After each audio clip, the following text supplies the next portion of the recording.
So today's topic is why doesn't personal development work?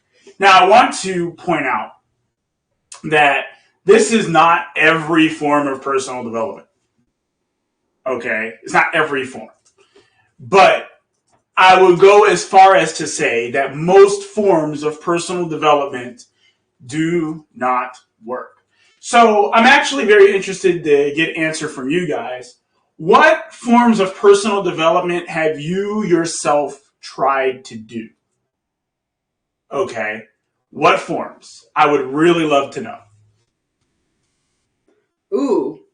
So while you guys, there's a delay, so I'm just going to talk while you guys answer the question in the chat. The question being, what forms of personal development have you done? For me, and you can answer this too, Andre, I have done so much shadow work, which was something I was really into for a long time, and that actually made a difference. But I found that I kept feeling like there was more and more and more and more and more to do. I'll explain that. Yeah. Explain that. Which is very exhausting. Mm-hmm. And then there was a period of time where I did some meditation. Yeah, inner child work, meditation, shadow work, hundreds of books.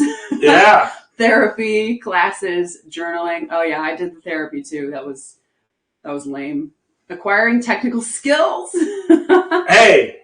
All right. I love that, Noor. That's what's up. Okay. So, she said that I can answer this. I have done no personal development. Ever? Ever. Like literally never? Never. And by the end of this class, you're going to know why I've never done any of it. All right? Now, that's not to say that there aren't practices that I do. I meditate every day. Okay, I do that. But that has nothing to do with personal development. All right? I do that because it calms me. And so I get a very calm demeanor for most of the time because of the fact that I meditate every day, right? So I can keep my emotions in check, and I am actually very aware of myself because of my meditation. But that has nothing to do with the concept of personal development. Yes? Nothing. The camera is in and out of focus because you keep swaying back and forth, but it's fine. Okay, I'm going to just wait. So if it's just out of focus, it's out of focus. All right, cool. So why doesn't personal development work? Okay, it's a very simple answer, actually. It's not designed to. All right? Sam actually alluded to it before, but I'm going to kind of illustrate it for you here. All right? So personal development is not designed to work because it focuses on the past. So when you're doing inner child work, for example, all right, when you do inner child work, you're focused on the past.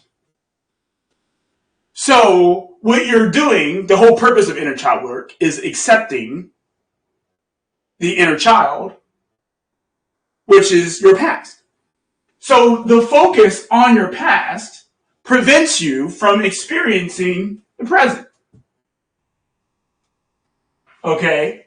So you can't experience this. We're going to put that line there as a break. Okay? You can't fully experience the present because you're focused on this, the past. Most personal development either involves focusing on the past or attempting to deceive yourself. All right. So let's take, for example, something like shadow work. All right. Now, many people have done shadow work and have experienced some level of success with it. They go, oh, wow, I was able to get over this particular problem. I was able to get over this problem. But there's an inherent problem with this. There's always a problem to take care of. You never run out of problems. What ends up happening, and this is actually one of the weaknesses to it, is you keep developing issues. Or you keep discovering new ones, or you end up in this field of confusion where you're like, well, wait a second, I thought I dealt with that. I thought that was done with. Right? So we're going to put confusion over here. Right? You end up in this field of confusion. Like, well, wait a second. I thought I dealt with this before. But for some reason, this keeps coming back. Why? And it ends up being an incredibly painful experience. Right? Now let's talk about deceiving yourself. Another form of personal development that people like to tell others is affirmations. All right? So say this particular thing as if you already have it within your possession. All right. And then, what do people do when they use affirmation? They affirm for things they don't even believe is true. Okay? They affirm for things that isn't even true. So let's say they're like, well, I believe that I'm a millionaire. Or whatever the affirmation statements are. They say, oh, I'm a millionaire. Or even just, I love myself. Or I love myself. When in reality, they absolutely hate and detest and despise themselves. Right? That's another reason it doesn't work. You're attempting to deceive yourself. The thing is, you know the truth at all times. So when you say something that's a lie, the whole point, affirmation just because it becomes another word for self-convincing. You are attempting to convince yourself that something is true that is not true. Okay. Did you want to say something? No, I just wanted to highlight what you had said, being you know the truth at all times. Correct. I'm highlighting that. Yeah. You know the truth at all times. And the more you're sitting there saying these affirmations to yourself, the more you are going to experience resistance. Now, I have a question for you guys. Have you guys used affirmations? If yes, how much has affirmations really helped you? If you have. Put it in the chat. Again, I'm just going to be giving my answer while y'all answer. You're welcome to do that. I think I've stayed away from affirmation. I definitely tried them. Yeah, you tried them for a little bit, and I was just kind of looking at you like, all right. Whatever. This was a while ago. It was about 2-3 years ago. Yeah. So, in some ways, yeah, Nor, thank you. Yeah, no, I could not stick with it just because it felt so awkward. And I know people get past the awkwardness, but just because you feel more comfortable saying it to yourself doesn't mean you actually feel different. Or believe it. Yeah. See, the thing is that personal development, and this is what I find to be one of the biggest weaknesses of the entire concept or industry of personal development, is that they are designed to deal with symptoms. Okay? Like, they'll tell you to manifest. That one drives me crazy. Okay? Like, man, the whole concept of manifestation drives me nuts. Not because it isn't true to some extent, because it is, I think, right? But because you're supposed to, when you manifest, you're supposed to focus in your mind what it would be like to have that particular thing that you want. So you focus on, oh, I want this wonderful car. Oh, this is what it would feel like. I can see it in my mind. I can see me getting into the car. I can see me doing et cetera, et cetera, et cetera, et cetera, et cetera. Right? And then you get to a point where people start thinking, oh, well, if I just keep doing this, then I'll eventually have that thing. Right? Ugh. Well, how often does that really happen? And if it does happen, how consistent is it? Yeah. That's right? My biggest problem with manifestation, the lack of consistency. Yeah, it's very inconsistent. Okay, it's very inconsistent. You know why? Because it's designed not to work. It's actually there to keep you in. The thing is, you may have heard me refer to phase 1, phase 2, blah, blah, blah. In phase 1, okay, phase 1 of life, which is basically what I would just refer to as the matrix, okay, when you are in phase 1, nothing could actually work in it successfully. It's actually designed for you to fail, no matter what you do. So you go out of your way to manifest something or to believe in something that you don't believe is true. So you're actually attempting to force yourself to do that, right? You may feel good for a little while, but what happens when you do? Right? What happens? Well, after you get to a certain point and you're realizing that nothing has changed, you just go back to the way you felt before. And now it's even worse than the first time or the second time or the third time you felt it. Do you guys know what I'm talking about? Does this sound familiar to you? Yeah. Put it in the chat. I'm definitely familiar with the feelings of things like working or feeling really good, and then suddenly it's this low plummeting. Yeah. So Troy, hey Troy, what up? Glad to have you here. He said, I found their biggest value is forcing me to be specific, but otherwise, yeah, they seem to more call attention to what is lacking than what is abundant. Right. They focus on scarcity.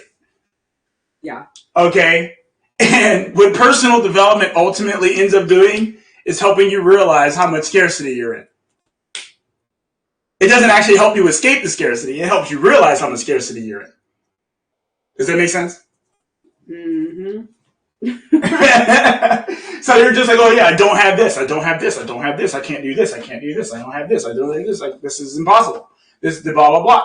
Right? And then ultimately what happens? You give up. You give up and then you go back and continue playing the phase 1 game or playing the Matrix. You keep doing it. Because what else are you going to do? Right? Well, you can't just give up what you're doing. You can't just give up your life. You got responsibilities. You got kids. You got bills. You got obligations. You can't just do that. That's how they keep you trapped. That's why personal development is not designed to work. Because it's designed to keep you playing that game. So that eventually you'll get to a point in your life where you go, oh, yeah, okay. I can now afford to go and do the thing that I wanted to do. I just had to wait 6 years to get it. Matthew said, here comes the truth. Yeah. Okay? It's designed to keep you playing that game. And so when you continue to play that game, the phase 1 game, the Matrix, you stay confused. And then you know what happens? I want confirmation of this in the chat. Okay? You know what happens? You play the game for a little bit longer, and then you're like, man, it has to be something other than this. So then something else comes along. And then you're like, hey, this idea would be really good. I should go do that. And guess what? It's the same exact trap you just ran into. It's the same one. Put it in the chat. Yeah. So this is so funny because it's such an interesting question. But what makes quantum networking or phase 2 different than anything else people would run into? Because the entire idea behind quantum networking is to get away from the complication. Okay? And that's it. That's it. You get away from the complication. See, the thing is, in quantum networking, there is no confusion. There's no confusion because it's a very simple idea, right? The only thing is, throughout your journey going through quantum networking or the phase 2 experience is about expanding on one single idea in many different ways. That's it. It's not about 20,000 different ideas, right? It's about one idea and expanding it more and more. That's it. That's the difference. Yeah. So what we got in the chat? So not just funny, like Matthew said, if I buy this new course. Let's hear it.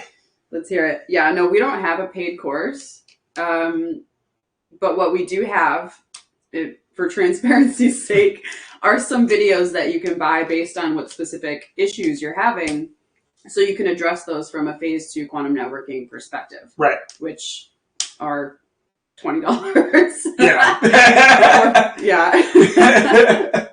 Oh, yeah. Buy the course that can fix you, right? Oh, no, yeah. Nah. See, I'm look, so confused. All right, hold on. Let me break something down for you. All right? Let me break something down. The entire premise behind personal development is that something is wrong with you. That you have to fix yourself before you can go out into the world and have the success that you want. That's the entire point of personal development. For you to believe that something is wrong with you.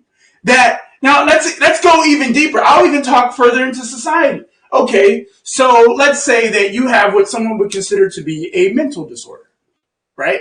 Well, it's very easy for someone to come up with a criteria, say, oh, that person is this label, whatever that is, then give you some medication that causes you to think something is wrong with you. Oh, yeah. Okay. No, that's what Troy and Matthew were saying. What? Yeah. No, when you are looking for a solution to some problem you think you have, you come across a bunch of people on social media who now tell you have a certain problem, and here's how to fix it. Right. But the thing is, there's nothing wrong with you. Right. And so what you have to realize is that there's nothing wrong with you.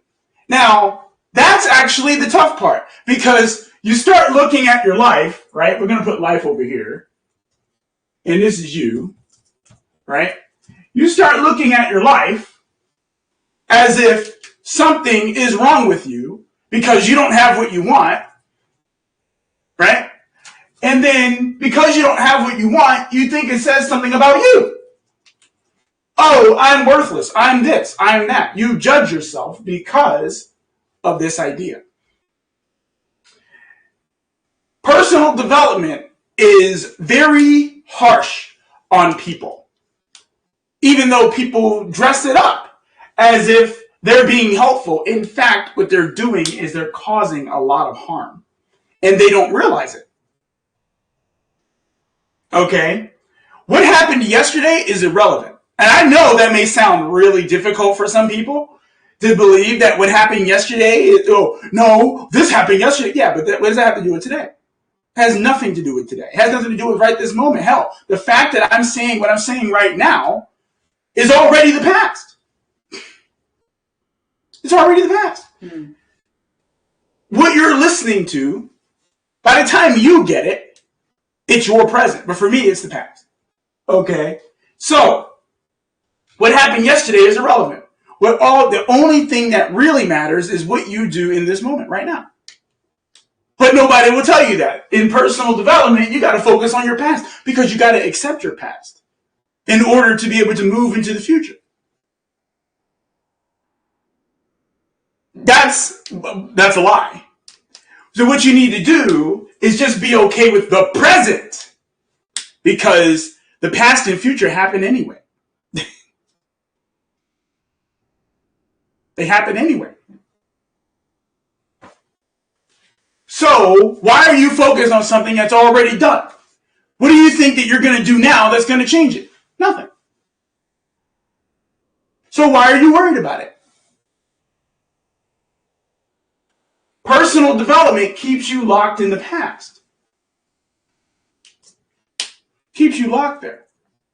And that's why it doesn't work. Doesn't help you get where you want to be in your life. You don't have to have any personal development to make money. None. It doesn't matter. Will you tell the story again from yesterday? Which story?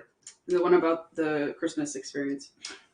So, I'd rather not. But okay. Well, so, you don't have to. Well, it's cool. So anyway, during Christmas, all right, of not last year, 2019, so several years ago, all right, I was going through a lot of really dark times. And however, it did not stop me from closing a $1.5 million deal on Christmas Day. Okay? I was going through a lot of stuff. And again, I already told you, I've done no personal development. All right? I was going through a lot of stuff. And during that time, I couldn't think of anything better than getting out of the matrix or the game, right? Or, well, not so much the matrix, but myself. Life. And so when I closed that deal on Christmas, the thing is, when I got on the phone, hey, I was a boss, you know? And that was really, again, it has nothing to do with personal development. That had everything to do with the fact that I just enjoyed what I did. I enjoyed getting on the phone and negotiating deals. I enjoyed that. You know? Putting people in their place, oh, I love it. Okay? Oh, I love it, man. I can have that all day. All day, all night, every day. Okay? So, anyway, the point of what I'm getting at is that personal development has nothing to do with your income. It never has. Even though people tie it to that so that they can trick you. Yeah. But it has nothing to do with your income. Can I point something out? Yeah, good. The thing about these experiences, the personal development experience, the old model course experience, social media, buying into a bunch of different stuff to look for a solution, these are nothing more than games within the greater human game. the greater human experience. So even if you did engage with these courses and you did buy some and maybe it worked for you a little bit but didn't work, that's just an experience you got to have. And it doesn't mean anything about you. You weren't tricked. You weren't manipulated. You were just playing a game. You're playing a game that you're bound to lose. Bound to lose. You're bound to lose. Now, here's the thing, right? Does anyone play a game that they know they're going to lose? No. I do. Oh, you do. When I play Dragon Ball with you. When you play games, well, that's most people when they play games with me. But when most people even believe that they have a shred of a chance, they will play to some extent, right? And most people won't play a game that they know they're designed to lose. But the thing is, you've been playing that game your entire life. You've been playing a game that you're designed to lose your whole life. And you created the game. And you created the game. That game is called the human game. The game of other people. You've been playing that game your entire life. Tell us more about that. The game of other people is other people's thoughts, other people's feelings, other people's desires, other people's actions. You are subject to their whims. You are subject to their problems. You're subject to their struggles. You're subject to their beliefs. That's the human game. You're the game of other people.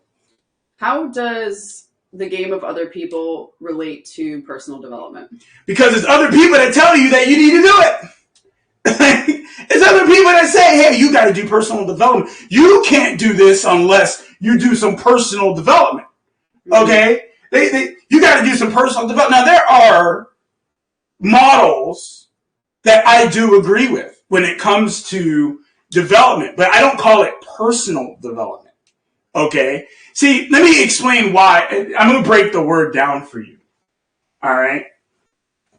Let me break the word down for you. Okay? So we've got, it's called personal development.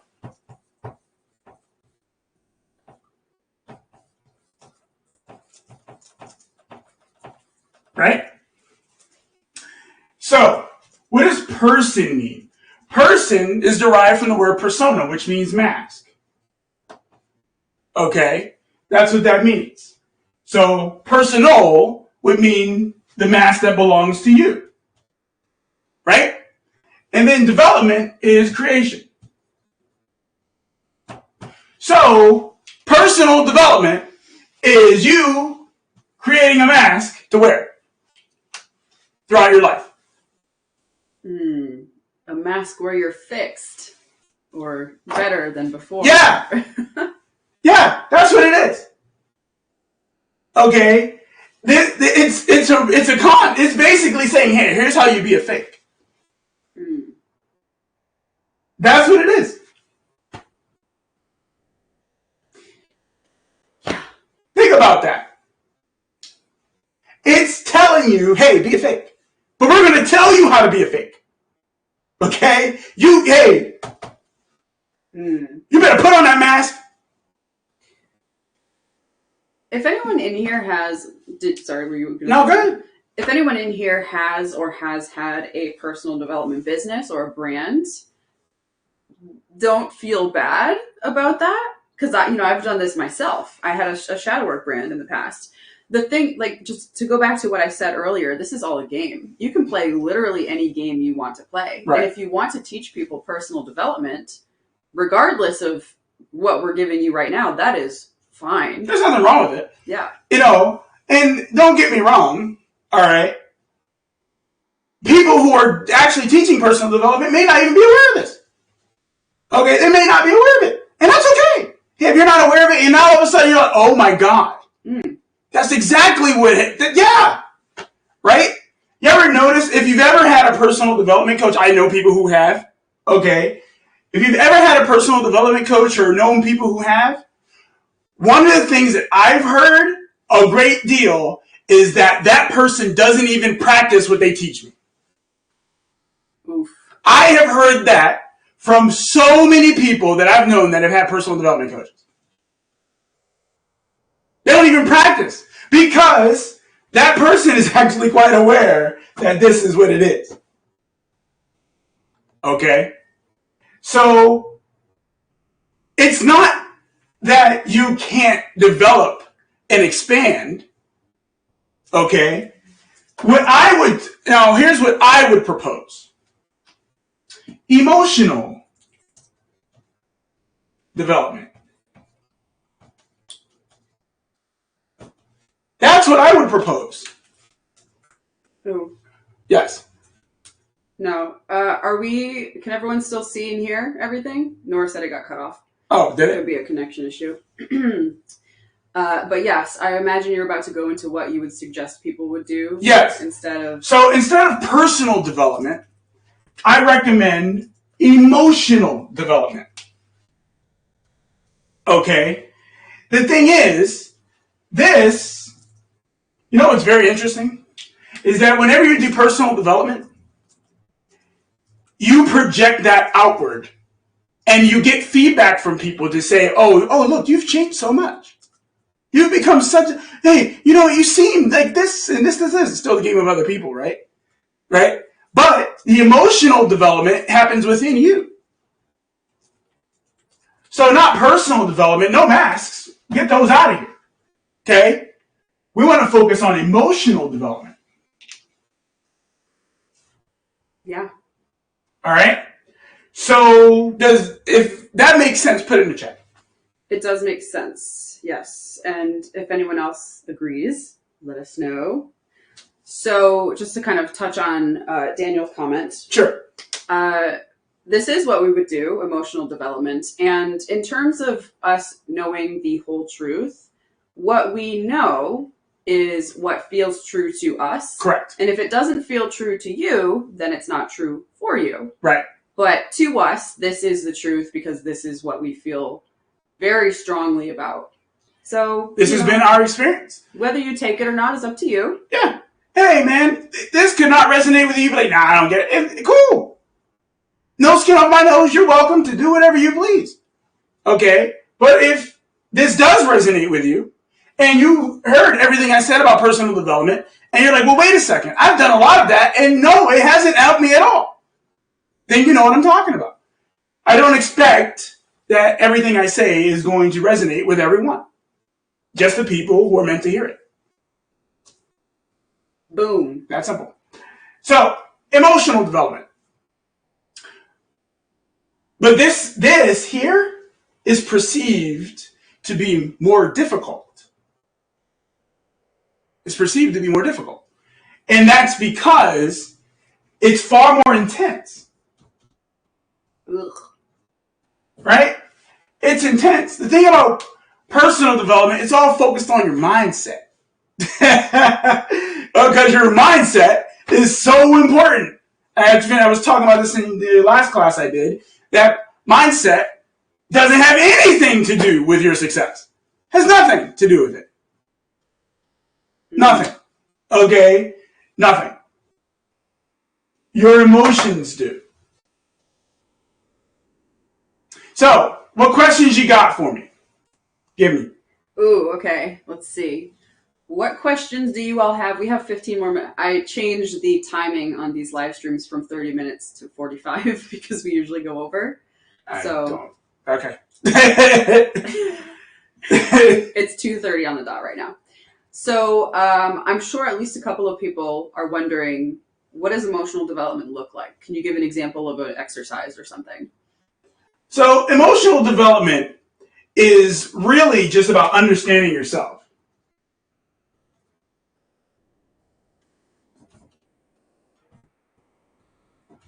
And there's layers to understanding yourself. Okay? So for example, let's say that you're a people pleaser. You absolutely have to do something that helps other people. You never do anything for yourself because you don't want to seem like a bad person or whatever the case is, right? You are a dedicated people pleaser. Well, okay. Now, it doesn't matter why you're a people pleaser. That's irrelevant. Okay, because why comes up here into this personal development thing. All right? We don't care about why. But how do you feel when you're going out of your way to be a people pleaser? Okay? What feelings do you have? Say someone comes up to you and says, hey, could you do this for me? Because they know that you won't say no to them. How do you feel? Right? Not what do you think? I'm not interested in what you think. How would you feel? See, that's the beginning of being able to understand yourself. Most of the time, people, at least in my experience, they go through their lives not actually understanding their feelings. They go through they'll go, I don't know how I feel about that. I guess it's okay. Right? Because they don't actually understand their feelings. They don't understand their emotions. You may have actually heard really wealthy people say this phrase or something of a derivative of this phrase, that it's about emotional intelligence, right? Your success is dependent on emotional intelligence. That if you hear really wealthy people, that's what they say, right? And so the more you understand yourself, the more emotional intelligence you have, and that will change your finances because you'll know what feels good to you and what doesn't. And when you know that, it makes it really easy to make money. I experienced this in real time. No, she's experienced this. Yeah. Go ahead, this is really crazy and really interesting because this is something I'm only recently becoming aware of. But as you all may know, I sell ebooks on my social media, and the daily amount varies. But what I've discovered is on days where I feel the most confident and I don't think as much, because a lot of the time when I make content, I have to sit down and think about, okay, what am I going to talk about? How am I going to structure it? What's the hook? How am I going to explain this? When I think about my content in that way, and I get into this feeling of like tension and scarcity because I'm trying to make sure it's right, sales are really low. But on days where I just make content as soon as I feel like doing it and I don't think about it, it explodes. Right. It's crazy. Right. And the matching of my emotions to the amount of money I literally make on a daily basis is uncanny. It's crazy. Yeah. And then again, that only gets deeper and deeper, right? Mm-hmm. And guess what? That's not 10 different things to learn. That's one in multiple ways. Okay? It's one thing. Understanding yourself. It's not about attacking every single individual problem.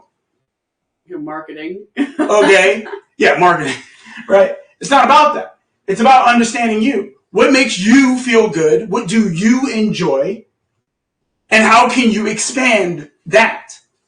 That's it. So I would love to know from you all if you have any idea what makes you feel good. Just put it in the chat. What do you like to do? Yeah, please. What makes you feel awesome?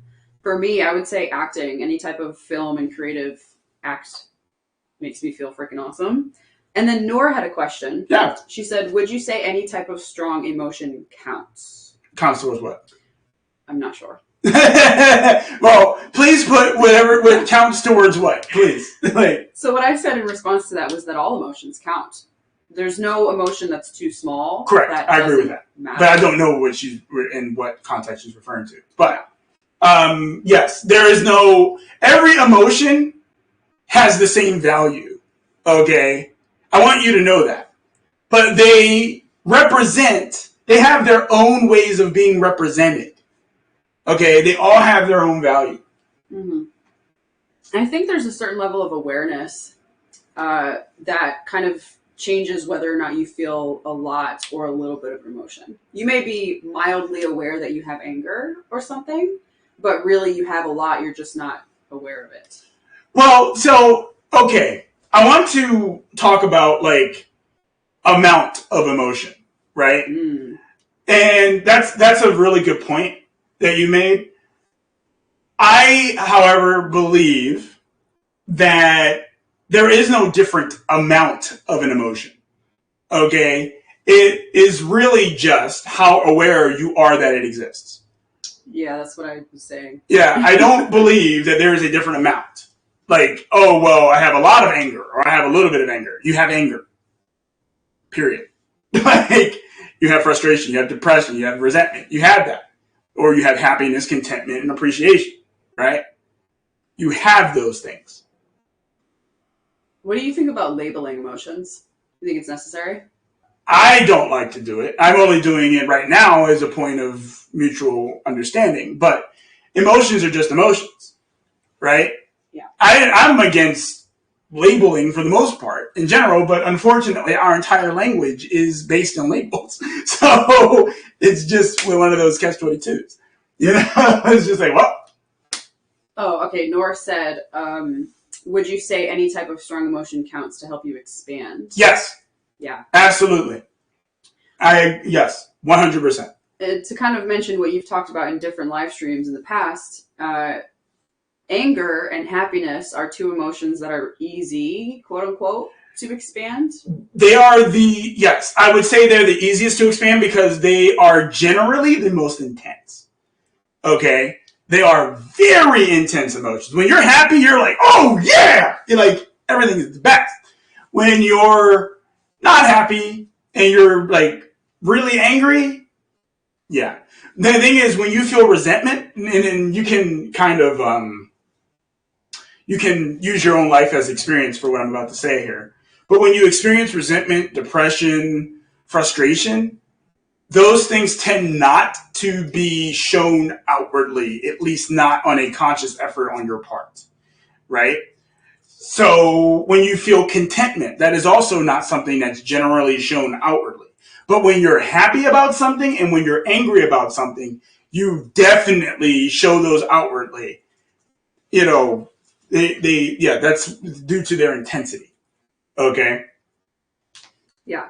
Like if you've been frustrated for an extended amount of time, then maybe it'll transition into anger.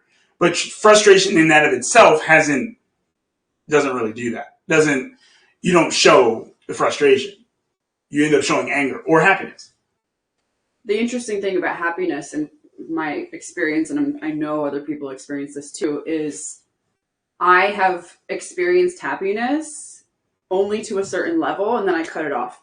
And it's just like, no, it's easy. I don't want to be too happy. Yeah. Nothing lasts forever. You know? Yeah. Nothing lasts forever. You know? There's one other emotion that I don't talk about nearly enough that I should, and it's actually even more powerful. And I say that very loosely. I think it's even more impactful than anger, and it's shame. Oof. Okay? Like, shame is really, it is, if I was to put a scale, if I was to do a scale, like a vertical scale, shame would be at the absolute bottom of that scale in terms of like rock bottom. Okay? And, yeah. Maybe you've experienced yourself a lot of shame. You know, maybe you look at your life and you're like, well, you know, I really wish I had all these things, but I don't. And I am at a certain point in my life where I feel like I should have these things, but I don't. And then so a lot of shame can come up because of that. Yeah, and people feel shame about their anger. Yeah, so, they do. They do. Absolutely. Why am I so angry? What's wrong with me? Again, there's nothing wrong with you. One of the things that tends to happen a lot is people won't actually accept their anger, frustration, depression, et cetera, et cetera. In fact, they'll try to convince themselves of the opposite. You know, oh, I don't feel like that. That's not how I feel. With affirmations. With affirmations. Or not even just with affirmations, but just some other type of methodology that says, hey, I don't feel like this. When in fact, the best way through that is just to deal with it right then and there, accept that that's how you feel. Most of the time when someone gets angry or they experience shame, those two things come from the feeling of a lack of control of the things going on around you. Right? Maybe you've experienced that. Yeah. We have a question from Daniel, which is really good. But before I bring that up, I just want to mention, I'm sure you all can see the confusion that comes from not understanding this. Yeah. When you are focusing on mindset and ignoring your emotions, it becomes so complicated. Oh, yeah. It's way complicated. Yeah. It's way complicated. Which is what keeps people going in circles. Yep. But anyway, this was Daniel's question. It's a really interesting question. Yep. Give me. What if you know what makes you feel good, but you can't do it because circumstances like family and work are holding you back? Okay. That's not what's holding you back. Just to be honest with you. That's not what's holding you back. That's the excuse you give yourself not to experience it. Okay? Like, what you're doing right now is you're lying to yourself. And you're using your family and this, that, and the other as a reason for you lying to yourself. Okay? So, by doing that, you put a massive distance between you and the thing that quote unquote makes you happy. Because there is, so on some level, you don't think you deserve to be happy. It's that simple. Yeah. That's deep. Yeah, you're just lying to yourself. Oh, I can't do that because of these people. No, you can't do it because you need to be miserable. You want to be miserable. That's a really hard truth to accept. Yeah, that's just what it is. Yeah. You don't have to like it. It's just the truth. Yeah. So Anna had a question. Give me. And let me know, Anna, if you want to be called Anna Carolina, if I'm getting your name wrong, please. So she asks, when you feel these emotions, don't try to get rid of them. Just feel them and do something. Just feel them out. Okay? When you feel anger, just be angry. Admit to yourself that you're angry. Okay? Admit it. Don't be like, oh, I'm not angry. I'm just not going to be angry. I'm going to stop being angry. No, be angry. Experience the full range of anger. The reason why people go crazy is because they just don't go through the range of feelings. Whatever those feelings are.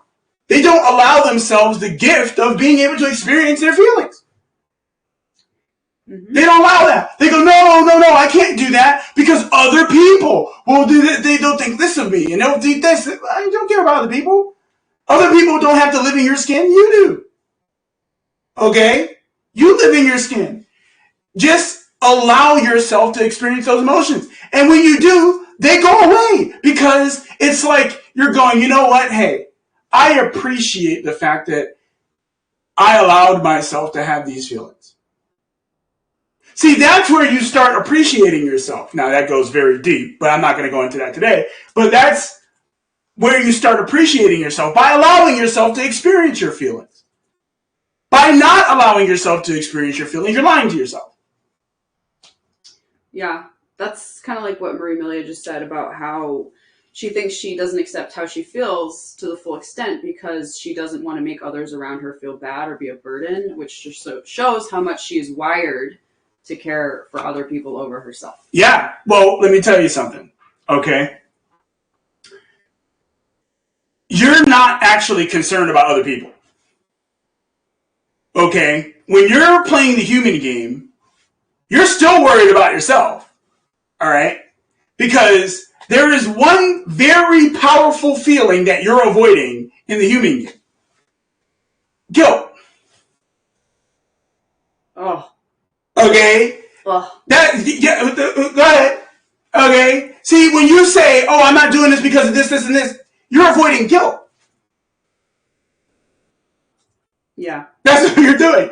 Hey. You're avoiding guilt.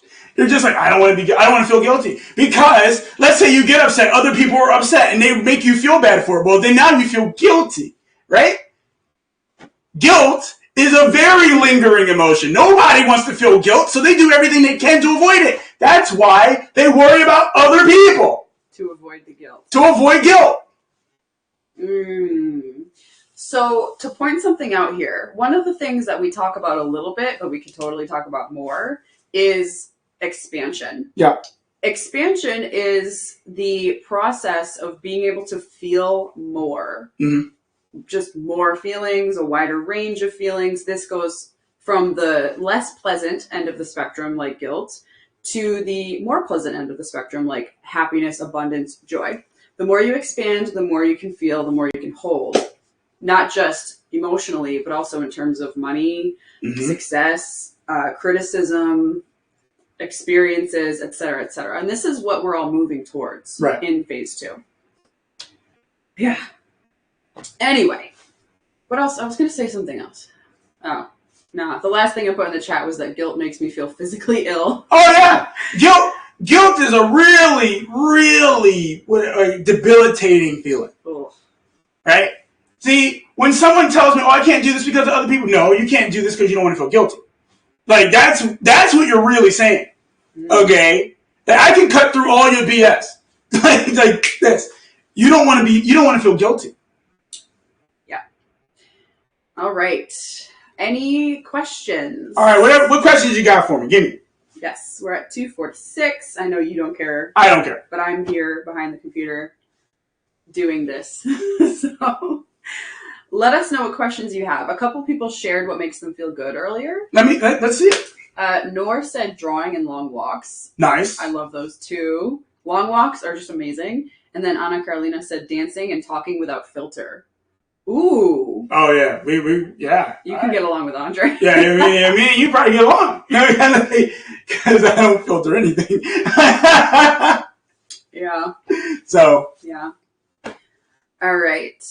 While we give it a couple more minutes for questions, do you have an experience you could share, just like last thing, about moving through an emotion that kind of was stuck or felt really overwhelming? I would say one of the biggest feelings that I used to experience a very huge wave of worthlessness. So a few years back, I actually lost, that's why I wear these, right? So I lost a lot of my eyesight. I can't see out of my left eye. And I have light sensitivity, so there's that. So I went through a massive wave of worthlessness, and I can't do anything, and this and other. It was just a really dark time, right? And I had just kind of hit ahead. I one of my best friends died. I had cancer. Just like everything that, it was a Murphy's Law. Everything that could go wrong will go wrong. That's what it was, right? And so there was just no break. There was just no break. But I realized that the reason why I realize now why it persisted for so long was because I actually just refused to accept a lot of the things that was going on. Okay. Like I didn't accept that my friend had died, like me and her were really close and she had become such an integral part of me as a person that when she died, I felt like a really large part of me died too. And so it was really difficult to move past this. Okay. Like I just could not accept that she was dead. It took so long. I think it took me like 2 years to finally just accept that she was gone. I went through a massive depression. I was bedridden for a long time, about a year and a half, almost 2 years. I was bedridden, right? That's how bad it was. And I managed to get through that. Now I managed to get through that because I started to get to know myself a lot and things I really didn't want to accept about myself. That one, I was the biggest victim that I knew. And I did not want to accept that for nothing. Okay. And my mentor would have kicked me in the balls if he had seen me the way that I was. Right? He would have kicked me. He would have, what the hell are you doing? Get up! He would have. Yeah. Oh my God. He would have been like, what is wrong with you? Right? But yeah, that's what I went through. But I was a victim, and I was everything was happening to me, even though he taught me differently. No, nothing's happening to you. You're making it happen yourself. No, I was just a victim, right? And so, yeah, I had to get through that. Yeah. So there you go. Thank you for sharing, Andre. There's no questions, so I think we could cut it off for today. Do you have an idea for tomorrow's stream yet? No, but you'll know when I do. All right. Thank you so much for being here, everyone. We appreciate you, and this will be recorded and put in the community. So, hope you enjoy the rest of your day or evening, whatever time it is where you're at, and we will see you tomorrow. Adios. Bye, friends.